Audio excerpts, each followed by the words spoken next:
afianzar la justicia igualitaria, promover el malestar cultural y asegurar los beneficios de la libertad para nosotras, para nuestras hijas y para todas las mujeres del mundo, sin invocar la protección de ningún dios, fuente de todo prejuicio y conflicto. Ordenamos, decretamos y establecemos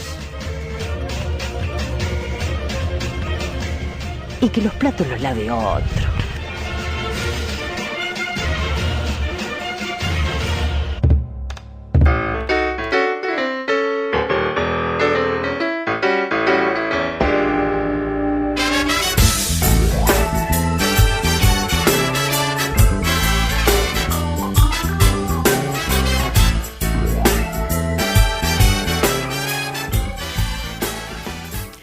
Buenas tardecitas, casi noches. Esto es Y que los platos los lave otro por Radio Manantial, programa número 9 de este 2025, temporada 9, número 20. Temporada 20, programa 9. Temporada 9. Bueno, acá estamos en la radio. Ahí está Sergio, gracias por estar. Sergio, que nunca lo nombramos. Nunca lo nombramos, Nunca. Por eso, por Ay, darnos muy aire. Bien. Vamos a ponernos más radiales. Y... En la operación, Sergio. Y bueno, acá estamos Laura y Eliseth. Ana todavía no llegó, así que les proponemos un programa tranqui, de conversaciones, que fluya, de estas conversaciones que nos importan y de mucha música, porque no sé si ustedes notaron que la música es muy importante en nuestro programa y tiene una característica que es que siempre son intérpretes mujeres. Así que les dejo con este primer tema musical, Julieta Lazo, y una bellísima versión de este tema, La quiero morir. Holgazán, hoy soy el guardián de sus sueños de amor, la quiero morir. Puede destrozar todo aquello que ves, porque ella de un soplo lo vuelve a crear, como si nada, la quiero morir. Ella borra las horas de cada reloj y me enseña a pintar transparente el dolor con su sonrisa. Y te cose unas alas y te ayuda a subir 2 espejos de agua encerrada en cristal. A toda prisa, la quiero morir. Conoce bien cada guerra, cada herida, cada sed. Conoce bien cada guerra de la vida y del amor también.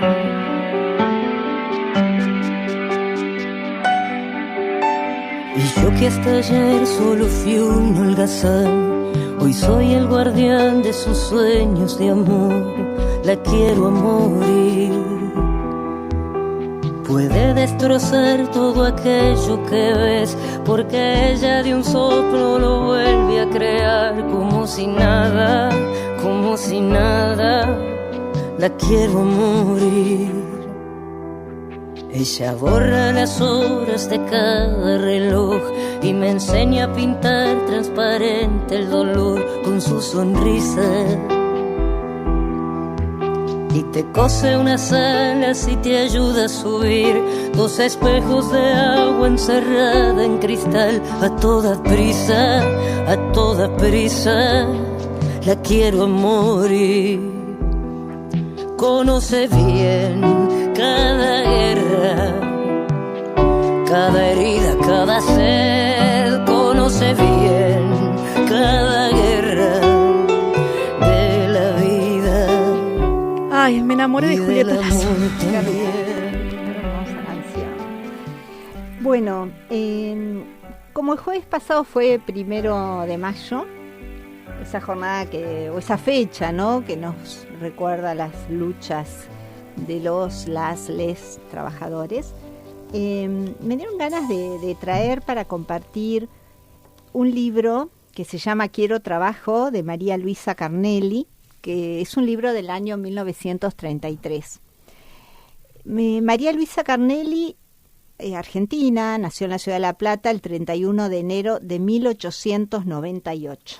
En esa misma década, mira, nacieron en Argentina Alfonsina Storni, Victoria Ocampo y Salvadora Medina Honrubia. Una década de mujeres potentes y feministas. 1898. Sí, pero viste cuando está la generación, no sé. las X, están los boomers, ¿cuál sería esa que fue tan productiva? Y trabajaron al principio del siglo XX especialmente, ¿no? Bueno, ella falleció en el año 1987, es decir que raramente vivió como 90 años, Carnelli. Pertenecía a una familia de clase media bastante conservadora, tenía muchos hermanos, y fue educada, bueno, en una moral bastante estricta, y ella, a través de la música y del lenguaje, de la poesía y del tango, pudo un poco salir de ese medio cargado de mandatos morales y sociales. Cuando digamos, bueno, ya adolescente, mujer adulta, en realidad, porque en esa época ya era adulta a los 17, 18 años, se fue a vivir a Buenos Aires y empezó a escribir para diarios y revistas. Ese era su oficio, ¿no? Igual que podemos pensar Alfonsina Storni, que también el trabajo de escritura en medios era un poco lo que le permitía subsistir. Se casó muy joven, en realidad se casó también un poco para salir de la órbita paterna, y tuvo un hijo, fue pareja, por ejemplo, de Enrique González Tuñón, el poeta, y estuvo integrada a los círculos intelectuales y poéticos, ¿no?, de la Buenos Aires de principios del siglo XX. En el año 1927 escribe El Malevo, que es uno de los primeros tangos. Carnelli, en realidad, además de vivir del periodismo, podríamos decir, vivía también de la escritura de letras de tangos. Pero los tangos los firmaba con seudónimo masculino. Lo firmaba como Luis Mario y Mario Castro. Los poemas, sí, lo que escribía como poesía, digamos, sus poemas, y los artículos periodísticos los firmaba como María Luisa Carnelli. Pero ella decía que firmaba los tangos por temor al reto de su padre. Y en cambio, porque recordemos que en los inicios el tango era algo de los, digamos, de los suburbios, una cosa más bien marginal y de un ambiente conectado con la noche. Sí, además sumamente masculino, si la danza surge entre parejas hombres. Claro, y entonces ella escribía estos tangos con seudónimo masculino y en cambio los poemas, que sentía que era lo que le daban cierto prestigio social y familiar, sí lo firmaba con su nombre, ¿no? Por ejemplo, en el tango Malevo escribe: sos un malevo sin lengue, sin pinta ni compadrada, sin melena recortada y sin milonga y sin canchengue.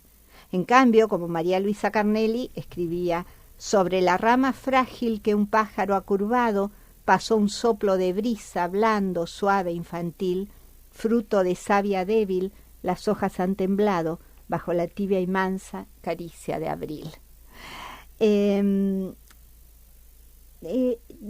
Si bien, bueno, con el tiempo, por supuesto, también en su época se sabía que los tangos los escribía ella, aunque los firmara con seudónimo masculino, y era bastante conocida, igual que por sus artículos periodísticos, ¿no? Un poco es una figura muy cercana a la figura de Alfonsina Storni.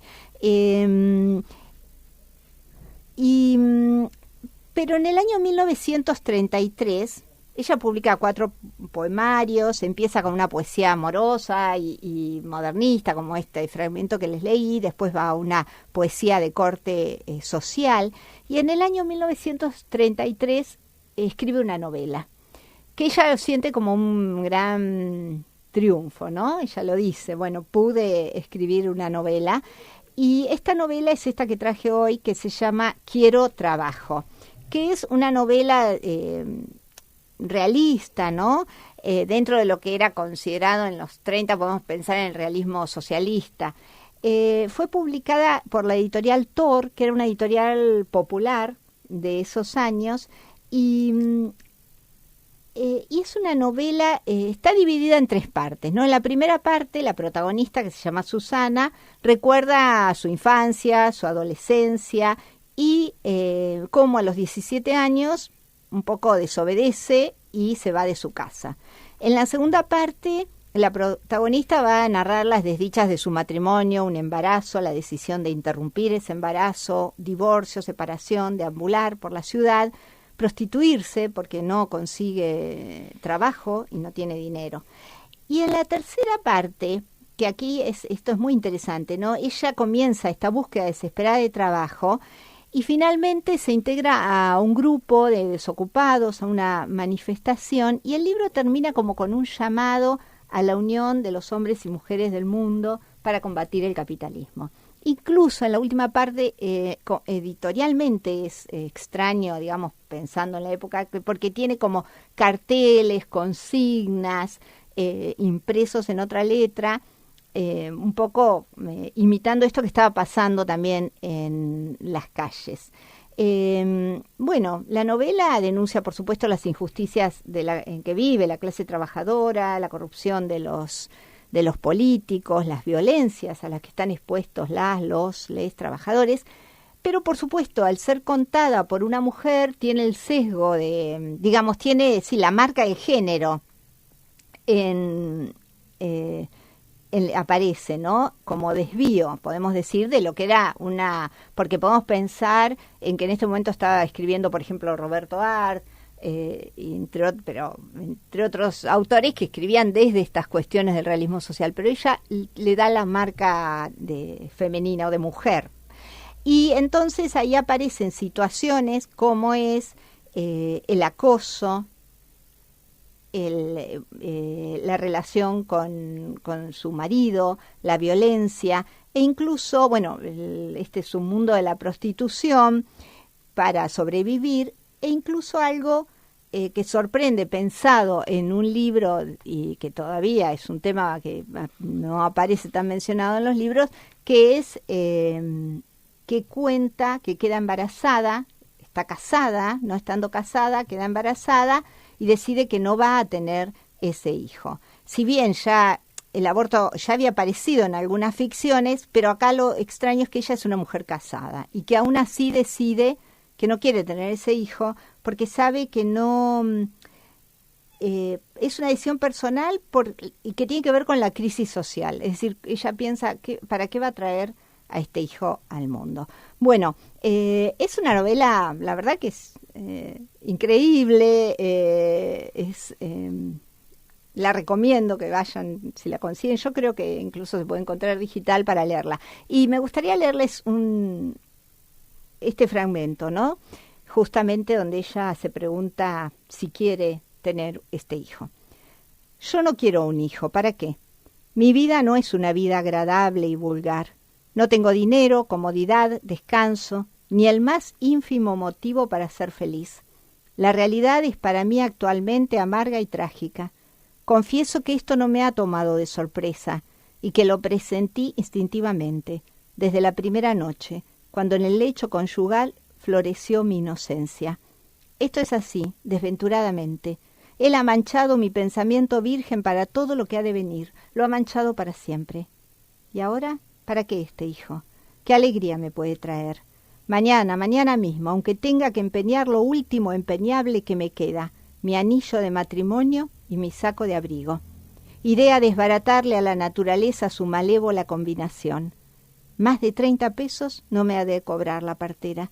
Dicen que el aborto es acto criminal y arriesgado. Lo primero no me preocupa. Peor es dar vida a un hijo en este estado de desmoralización y de abandono. En cuanto a lo segundo, esperemos que no sea tan peligroso. Soy joven y sana, le diré a la mujer que tome ella sus precauciones. No quiero hacer confidente de estas cosas a mi madre, se escandalizaría, y el hijo vendría al mundo fatalmente, a pesar de mi desilusión y mi angustia.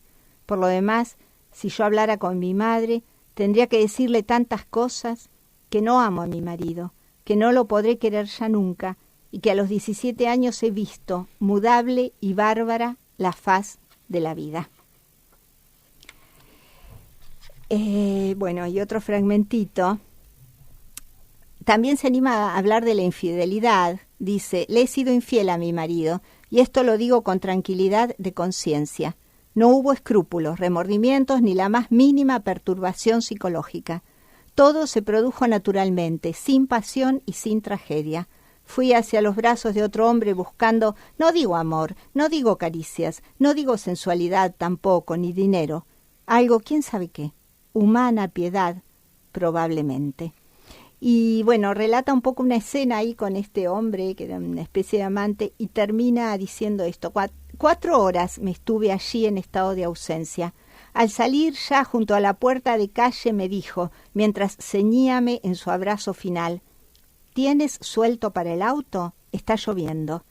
Dudé unos instantes, apenas y segundos, y contesté con calma, no, en verdad no tengo suelto. Vi, sin mirar, cómo el billete pasaba de su cartera a la mía, y sentí, lo confieso, un poco de alegría y de turbación. No tomé coche, tomé tranvía, y con el dinero compré alimentos y velas. Me habían cortado el crédito y la luz. Estaba ayunando y a oscuras. Bueno, y un fragmentito sobre el final. Ella, después de hacer toda esta historia de su personaje, de Susana, empieza a agregar otras voces que no se sabe, son como voces anónimas, pero con las que ella va exponiendo su pensamiento, ¿no? Por ejemplo, habla con alguien, ¿no? Es como un diálogo que dice, no, a mí nadie me quita lo que tengo. Me lo gané, me lo amasé, me lo guardé, lo acumulé año tras año de mi vida. Me costó trabajo y esfuerzo. ¿Qué? ¿Cree usted que me regalaron lo que disfruto? Entonces ella, Susana, el personaje, contesta, pasemos por alto eso de que lo disfruta y aclaremos esto, con franqueza. ¿Ganó honradamente lo que tiene? Sí, trabajé como un burro. ¿Lícitamente? En esa forma nadie podría tener derechos. Yo no maté a nadie, no robé. Eso es virtualmente cierto, si vamos a considerar que no usó palanqueta y ganzúa. Pero robar es acumular, es no tener escrúpulos. Eso es el negocio, hay que defenderse, es la lucha. Diga que algunos tenemos suerte, si no está bien el reparto, bueno, así es la vida. No creo en la suerte, no veo más que la rapiña y la mala fe. Y aunque fuese así, ¿por qué iba a quedarme abajo? ¿Para que me pisoteen, para que me humillen? ¿Lo humillaron alguna vez? Sí, caramba, pero yo quería subir y lo aguantaba. Ahora soy amo yo también, ahora mando. Y patea, insulta, rebaja, oprime, ¿no recuerda lo suyo? Que revienten, si no fuera así, ¿quién me lo pagaría? Ya está compensado, tiene plata. Ah, sí, plata sí, y bien mía, me la gané, y nadie podrá quitármela, no hay derecho. No llore, no se asuste, quizás sea prematuro. Si llora ahora, después, ¿quién se lo paga? Bueno, hay varios pequeños fragmentos así de distintas voces y 1 minuto más y les leo el final. Dale. He ahí una siembra trágica, hambre y guerra, y detrás la muerte, siempre la muerte, sombría y prematura. ¿Qué dice usted, señor capitalista? La civilización, la patria, oh, la patria. Digo que es grande y hermoso, apretándose el pecho, morir por ella. La patria. Miércoles. No diga patria, diga nuevos mercados, diga nuevas fronteras, diga el negocio de la guerra. Y ese hambriento que se dobla quemadas de cianuro las tripas, ¿le cantamos también el heroísmo de la miseria? La Bolsa de Valores de Nueva York, Poincaré, Bonnet, Roosevelt, Simon, la Conferencia de Londres, inflación, estabilización. Se busca afanosamente el remedio. Basta, basta ya, hay que arrancarse la careta. Compañeros, yo, Susana Miller, 30 años, eso fue, eso viví, eso he visto. No hay más derechos que los nuestros. Hay que romper la mole de la mistificación y el bandolerismo. Libertad, paz, justicia, trabajo. Trabajo. Yo, cientos, miles, millones queremos trabajo. Trabajo. Al diablo la ingenuidad y el optimismo. Nadie viene a ofrecerlo en bandeja de plata. Compañeros, apretemos las filas, contra la muralla opongamos el pecho. Algo que tiembla cederá. Esto es el siglo XX. Arriba los pobres del mundo, de pie los esclavos sin pan. Bueno, y así termina este Quiero Trabajo de María Luisa Carnelli. Bueno, la necesaria escritura, ¿no? Lo valioso que es la crítica literaria femenina, ¿no? Esto, más allá de, aun cuando escriben dentro de los parámetros que les manda el estereotipo, es un aporte la escritura y la voz de las mujeres. En este caso, cuando aún a partir de la ficción, a partir de su propio hacer, ponen en cuestión los mandatos asignados a la feminidad, son absolutamente valiosos. Y todo es fantástico, pero me quedo con esa defensa al derecho a decidir cuándo tener un hijo, que lo hace desde esos términos, en una novela escrita por una mujer en esa época, porque muchas de los ataques que se hacen hoy a las reivindicaciones de los derechos de las mujeres en virtud del derecho a su propio cuerpo, la elección y demás, siempre están planteadas como si fueran un invento de la contemporaneidad, ¿no? Es como algo que se nos ocurre ahora, estas mujeres que enloquecieron y de repente salen con esta. Y cuando más hurgamos en pensadoras, hasta aún decimonónicas del siglo XX, de principio del siglo XX o de mediados del siglo XX, vemos que esas son cuestiones que las mujeres siempre se plantearon, o algunas o todas, o sus voceras, y que nada es un invento reciente y que siempre estuvieron en la demanda de nuestros derechos y los derechos de nuestra autonomía. Bien, y ahora podemos escuchar música, ¿no? Vamos a escuchar uno de los tangos de Carnelli, ¿Se va la vida? Sí. ¿Se pasa la vida? Sí, en la voz de Azucena Maizán.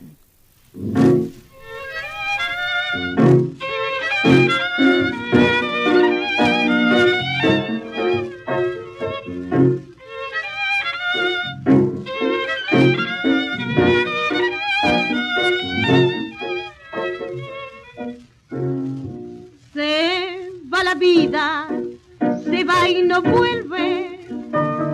Escucha este consejo: si un vacante promete acomodar, entra derecho viejo. Pasan los días, pasan los años, es fugaz la alegría.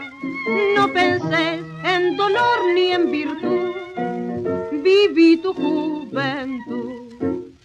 Yo quiero, muchacha, que al fin mostré la hilacha y al misio recuerdo le des un golpe de hacha. Decí pa' qué querés llorar un amor y morir tal vez de desesperanza. No regues la flor de un sueño infeliz, porque a lo mejor la suerte te alcanza si te decidís. Se va la vida, se va y no vuelve. Escucha este consejo: si un vacante promete acomodar, entra derecho viejo. Se va la vida, ¿quién la detiene? Si ni Dios la sujeta, lo mejor es vivirla y larga las penas a rodar.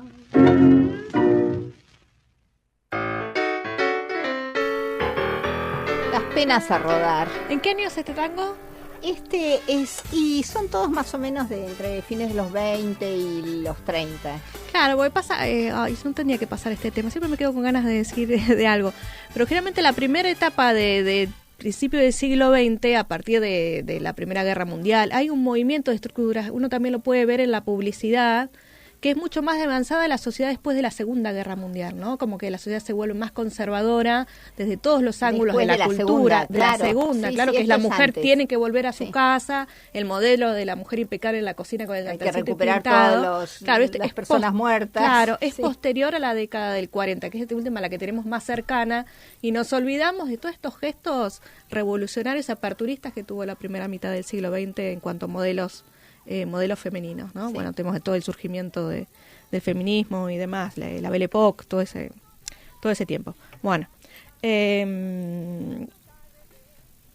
pasamos a otro tema. Este año este año y en el día de hoy se cumple un año del triple lesbicidio de Barracas. Como les molestaba convivir con lesbianas, Justo Fernández Barrientos después actuó en consecuencia. Las prendió fuego mientras dormía. Fue en un hotel familiar de Barracas y desde producto de ese femicidio le costó la vida a Pamela, a Roxana y a Andrea. Barrientos hostigaba desde hacía tiempo a Pamela y a Roxana, que convivían en su habitación con otra pareja lesbiana, Andrea y Sofía. La noche del crimen, Barrientos abrió la puerta de sus vecinas, arrojó un explosivo casero y las prendió fuego. Un crimen brutal que no cubrieron hasta días más tarde, si apenas, ni los medios gráficos ni los canales de noticias. ¿Por qué? Porque se trataba de lesbianas y lesbianas pobres. Hace un tiempo que ellas habían formado su propia comunidad, una familia elegida por fuera de los lazos sanguíneos, donde podían, como podían, vivían en una pequeña habitación de una pensión, hacinadas, producto de la precariedad, la falta de acceso a la vivienda digna y con la pobreza a cuestas.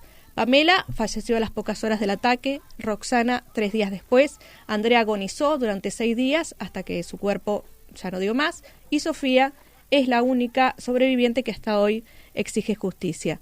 Barrientos está procesado a la espera de condena por homicidio agravado. A pesar de la violencia sistemática, las amenazas y los relatos que hablan del acoso de Barrientos, el juzgado desestimó la carátula del lesbicidio agravado por cuestiones de género. Una carátula que fue movilizada y avalada desde los organismos oficiales. Y todos recordamos la conferencia, o si no la recuerdan, la conferencia absolutamente tranquila y cínica, de irónico, de Adorni, cuando dice que murieron 2 personas que no las considera, no le parece necesario aludir a ningún colectivo, ¿no? Entonces ahí empieza este silenciamiento.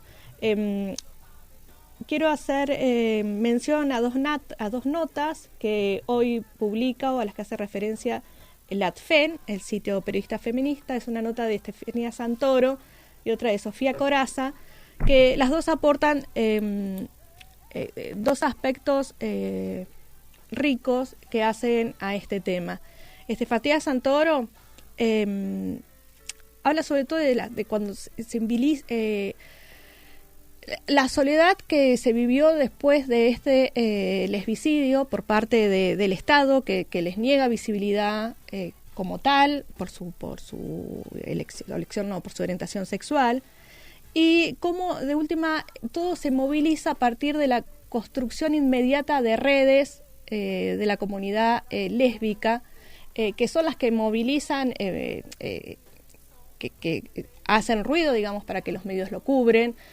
No sé si se acuerdan, pero fue en el mismo momento que estaba, el mismo tiempo, entonces también estaba la Feria del Libro, hubo una movilización bastante grande que hicieron en ese momento Márquez, que es uno de los ideólogos y voceros intelectuales del presidente, ¿no? Que habla que los homosexuales son enfermos, que no tienen ningún problema con que existan, pero que no tienen que hacer mucha gala de eso, ¿no? Entonces se movilizaron el día de la presentación de Márquez, son las que construyeron una red de soporte económico para ayudar a la sobreviviente hasta hoy. Y Estefanía Santoro habla mucho de esto de la comunidad. Primero hace notar también el tema de las transversalidades en torno no solo a la discriminación, a la violencia que se va dando a partir de los discursos de odio, y también a través habla de este vacío semántico, es decir, de no nombrar que es un crimen por ser lesbianas, a no nombrar del lesbicidio. Dice eso también es propio de un discurso deshumanizador, ¿no? De negarle visibilidad, de negar la existencia lesbiana. Entonces lo que está en la base, en la construcción de esos odios que después terminan en violencia. Y sí resalta mucho lo que es la constitución de estas familias por fuera de los lazos familiares, que son los que sostienen a las identidades lesbianas. Y cita a una periodista, Mana Muscarcel, que tiene un libro con un nombre que me gustó, La fiesta de las amigas. Y después digo esto porque después cita a otra autora vasca que es Amor de amigas, amor con H. O sea, siempre esto de hacer alusión a la red de amistades que sostienen. Si las lesbianas tenemos hermosos ejemplos de cuando estas redes son fuertes, de cómo no nos dejamos morir en soledad, ni pasar frío, ni ir a la cárcel, de cómo nos cuidamos con nuestras exnovias, amigas, amantes y compañeras de militancia, de la resistencia que tejemos entrelazando nuestras fragilidades. Me gustó mucho esa última frase. Y respecto a, Sofía Corazza habla más del lenguaje, de lo que estamos hablando, de lo que no se nombra no existe, y si no existe entonces se invisibiliza y hace que las mismas personas sean invisibilizadas. Recordé, no lo recuerdo exactamente, un posteo de la poeta Silvina Llegante un 7 de marzo, que es el día que se conmemora el Día de la Visibilidad Lésbica en Argentina. El Día Internacional se conmemoró el 26 de abril. Pero se dice, no es que vivamos en una sociedad, esto es antes o con anterioridad a este nuevo gobierno, o sea, cuando la cosa parecía que estaba mejor. Y se dice, bueno, no es que vivamos en una sociedad que niega nuestras existencias, sino que convivimos en una sociedad que busca que nuestra existencia la neguemos nosotras mismas. Y por eso es necesaria la visibilidad. Y ahí recordaba cómo se fue construyendo desde la etapa preelectoral estos discursos. Y nadie puede decir que uno amaneció en este gobierno y no sabía que eran homofóbicos, porque tenemos un presidente que fue, que en entrevista con Jaime Bailey comparó la homosexualidad con la zoofilia. Una ministra de Exteriores que ahora ya no está, que dijo que ser homosexual era igual que ser piojoso, que estaba todo bien, pero si tenías piojos después no te quejes que seas piojoso. Sí, lo dijeron abiertamente, todo lo que... claro, hay un discurso de odio estaba muy presente, clarísimo, que es disciplinante, que fomenta los discursos de odio y que también busca que las personas pertenecientes, digamos, lesbianas, homosexuales, se invisibilicen a sí mismos, ¿no? Que el miedo también forme parte de cuerpos que vivieron atravesados por el miedo históricamente, porque acá volvemos, siguen planteando como que de última es una moda y que ahora surgen las diversidades y no reconocen toda una construcción cultural que las obligó a invisibilizarse y que los reprimió y toda esa historia de silencio y que los obligó nos obligó a camuflarse en una sociedad heterosexual.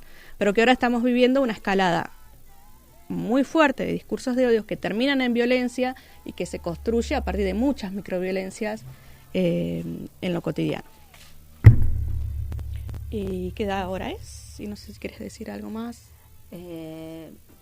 No, podemos escuchar algo de música y después te comento dos cositas.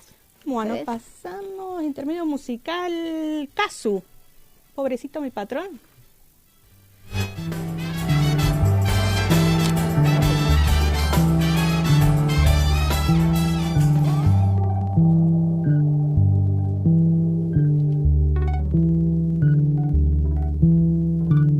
El diablo fue al mar a escribir la historia del mundo, pero no había agua. Dios la había bebido. Juan Comodoro, buscando agua, encontró petróleo, pero se murió de sed.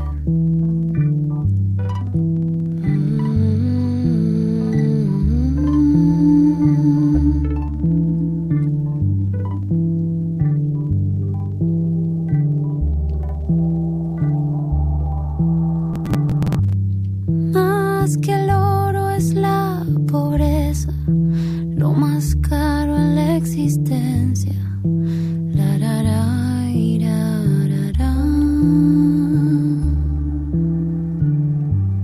Pobrecito mi patrón, piensa que el pobre soy yo.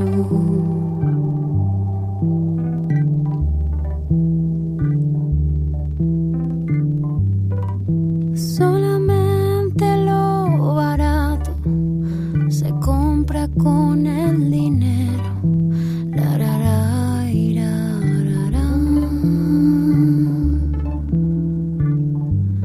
Pobrecito mi piensa que el pobre soy yo. Lo importante no es el precio, sino el valor de las cosas.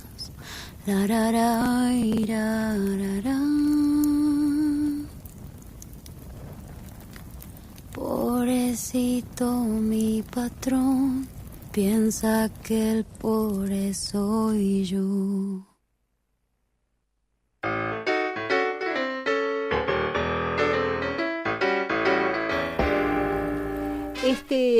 Este año se cumplen 20 años de la lucha de la campaña nacional, de la creación de la campaña nacional por el derecho al aborto legal, grupo que a lo largo, trabajando a lo largo y ancho, digamos, de todo el país, con redes que sostuvieron, logró finalmente que en el 2020 se aprobara la ley de la interrupción voluntaria del embarazo. Pero bueno, de alguna manera, ahora a fines de abril se reunió en Rosario una plenaria, ¿no? Y celebrando estos 20 años de lucha y convocando a que la marea de pañuelos verdes vuelva a llenar las plazas, hospitales, escuelas, universidades, a seguir formando, a seguir luchando, ¿no? Porque estamos en un momento que, así como comentaba recién Eli, también lo que puede verse, no sé si es un retroceso, pero por lo menos un odio casi abierto hacia las disidencias sexuales, también hay todo incluso se llega a hablar de volver atrás con la ley y una resistencia a que las mujeres puedan decidir libremente sobre su cuerpo, sobre su maternidad. En esta plenaria que se hizo en Rosario se armó como una declaración que es la siguiente, que dice que en la ciudad de Rosario, los días 26 y 27 de abril del 2025 se ha llevado adelante la plenaria nacional de la campaña nacional por el derecho al aborto legal, seguro y gratuito, en el marco del 20 aniversario de su fundación.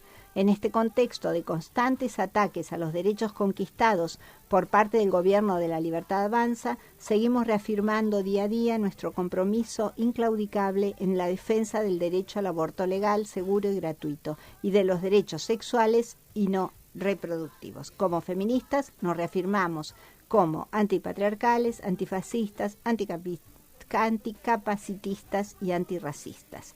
Tras 20 años de lucha ininterrumpida, la campaña nacional ha marcado un hito trascendental y único en la historia de los movimientos transfeministas, sosteniendo la presencia e incidencia política como actora fundamental en la construcción de la democracia y como faro en la ampliación de derechos en América Latina y el Caribe y en todo el mundo. Hoy, frente al vaciamiento sistemático de los recursos para garantizar la Ley 27.610 de acceso a la interrupción voluntaria del embarazo y el Programa Nacional de Salud Sexual y Reproductiva, seguimos en pie de lucha exigiendo educación sexual para decidir, anticonceptivos para no abortar, aborto legal para no morir. Y bueno, esa es más o menos la declaración, y también proponen que manifestar con fuerza en las calles el próximo 28 de mayo, que es el Día de la Salud de las Mujeres, el 28 de septiembre y el 30 de diciembre, que el 30 de diciembre sería el 5º aniversario de la sanción de la ley. Bueno, sí, la necesidad de seguir luchando, porque conseguimos la ley también en un proceso de transformación de la sociedad pendiente, ¿no? Pasamos de la aprobación de la ley a este cambio cultural misógino que no logró transformar la mentalidad de todos los actores sociales, ¿no? De ahí que aún estando la ley y estando posiblemente los departamentos armados en distintos municipios o cosas, haya 1000 trabas, muchas sutiles o que llevan que no sea. De por sí no es algo fácil para ninguna mujer, pero si no tenés ambientes amables, amorosos, bien instruidos y con ganas de poner fuera de cualquier mirada moralizante el valor de los derechos, eso ya por sí retrocede, ¿no? Y amparado desde un discurso estatal misógino y corta recursos y demás, se hace muy, muy difícil. Otra cosa que no tiene que ver, pero tiene que ver, sobre todo porque ahora ya, mañana podemos tener nuevo papa, esa, ¿no? ¿Mañana mismo? Mañana mismo. Dicen que no, que la primera no, que primero van a tirar alguna fumata negra y después va a venir alguna más.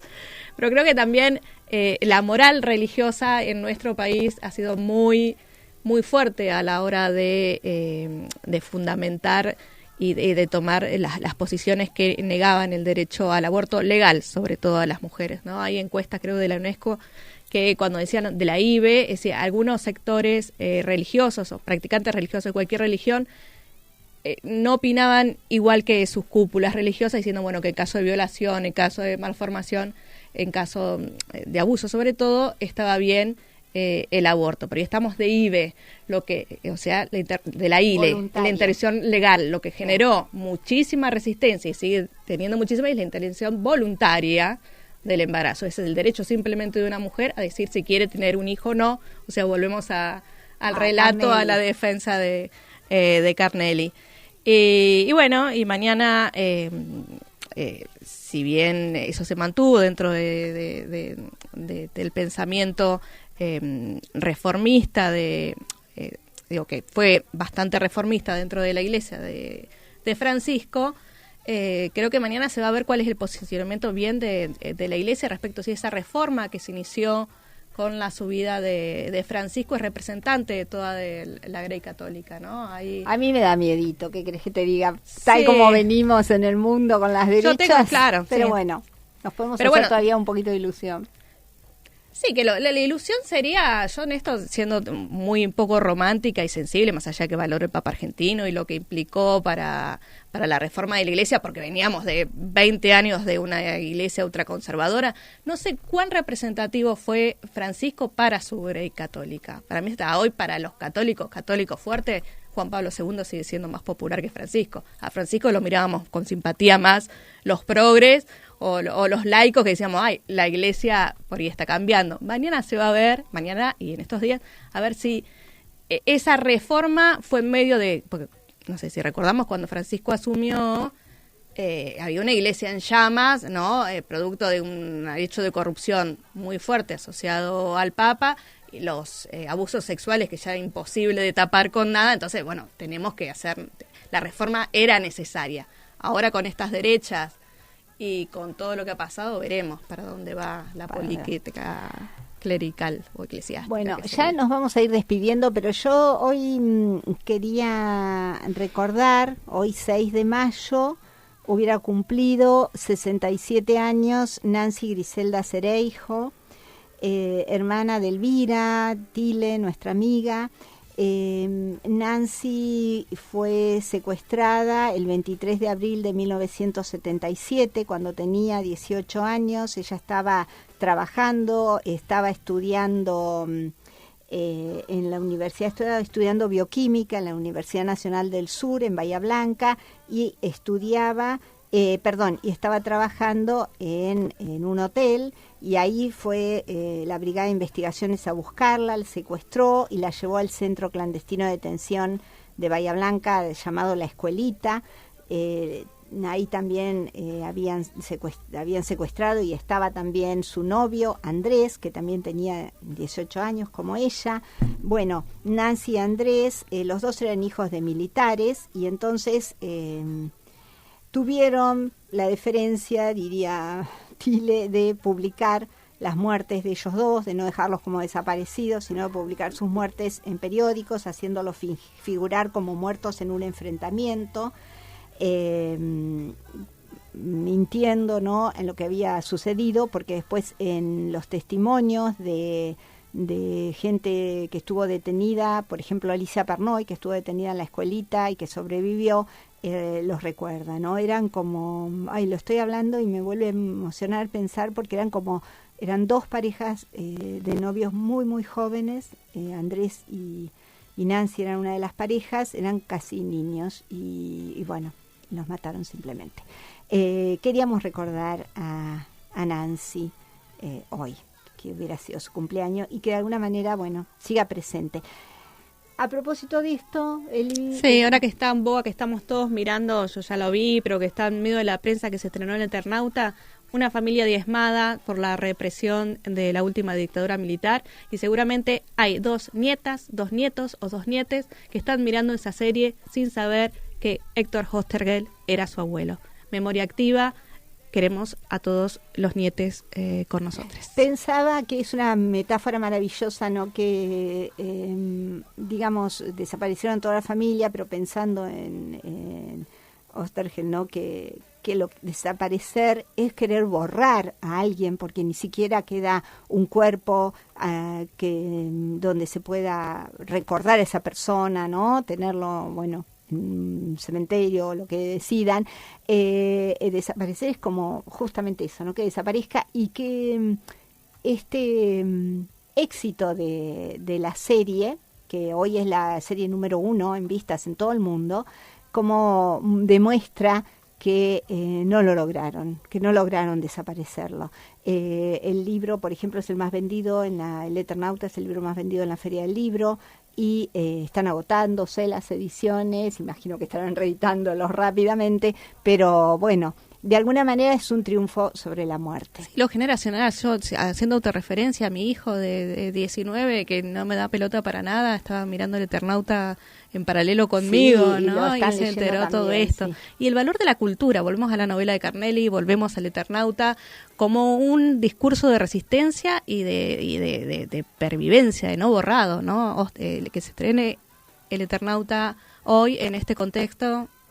Así que si no vieron El Eternauta, vayan a verla y dejen que los platos los lave otro. Nos vamos con Lali, que estrenó álbum Tu Novia 2.